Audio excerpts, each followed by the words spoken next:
All right, in this video, I am going to cover contribution margin. And if you're curious, I went home and I had a huge dinner, woke up this morning and I lost weight. So I'm down on the scale, which makes me really happy. But on the flip side, I'm fucking starving. I woke up, I was supposed to do a podcast really early this morning, so I raced out of the house without eating, thinking I was gonna do this podcast and it canceled.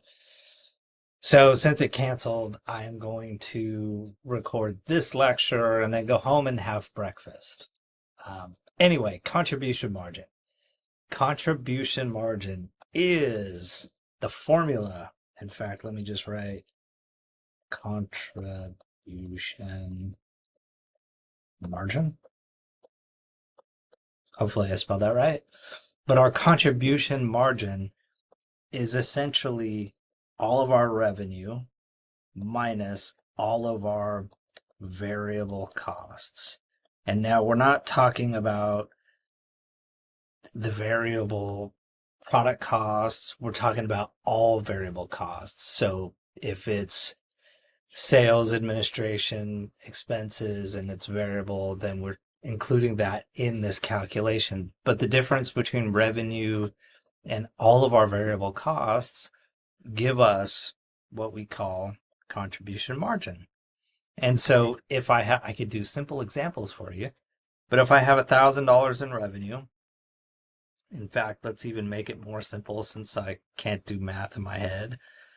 Let's say I have $100 in revenue and I have variable costs of $70, then my contribution margin would be 30. All right. And then I can extrapolate. I could say, hey, you know what? My contribution margin ratio, if I wanted to know the contribution margin ratio, the contribution margin ratio is literally my contribution margin divided by revenue. And in this particular example, it would be $30 in contribution margin divided by $100 in revenue, or 30%. So we're saying, look, if I sell a product for $100, the variable cost were 70, then the contribution margin, right, the incremental cash that I'm putting in my pocket is $30. And furthermore, my contribution margin ratio is 30%. For every dollar that I earn, I'm going to earn 30% or 30 cents in profit, not profit, contribution margin. All right. So if I take this concept, I can go just a little bit further. In fact, if I go to the PowerPoint slides, there really only are 2 PowerPoint slides. Wow. They used $100 too. The publisher can't do math in their head either. Or maybe they're just trying to make things really easy for us. But there's literally only one slide and then it jumps into something different. But what I do want to do is talk about a contribution margin income statement, if I can find it. Bear with me. Maybe I can't. Give me 2 seconds. Man. Come on now. Okay, I found it. Contribution margin income statement. This is the format of the income statement, and this is definitely not generally accepted accounting principles.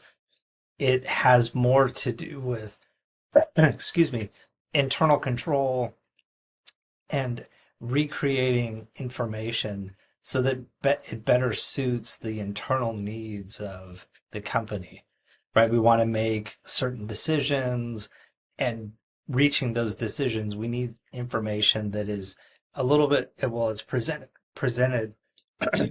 excuse me, a little bit differently than the way the income statement, a little bit different than the way the income statement in generally accepted accounting principles is presented. So here we have sales, minus our variable costs gives us our contribution margin. That's what we were just talking about. Then we could subtract all of our fixed costs, and the difference between our fixed costs, sorry, our contribution margin and fixed costs could be our income. And it could be net income, operating income. We don't have to get too specific just yet. So in this particular example, if we're selling each unit for $100 and we sell 8,800 units, our revenue is 80,000. If the cost per unit is $70, our total variable cost is 56. Therefore, our contribution margin is 24,000. If our fixed costs are 24,000, then we would have income of 0. But this is actually a concept that we are going to expand upon in a different chapter. But I wanted to at least include it in the contribution margin discussion in this chapter. Otherwise, this lecture would be like 1 minute long. So anyway, the next lecture is the most important lecture, I think, from this chapter.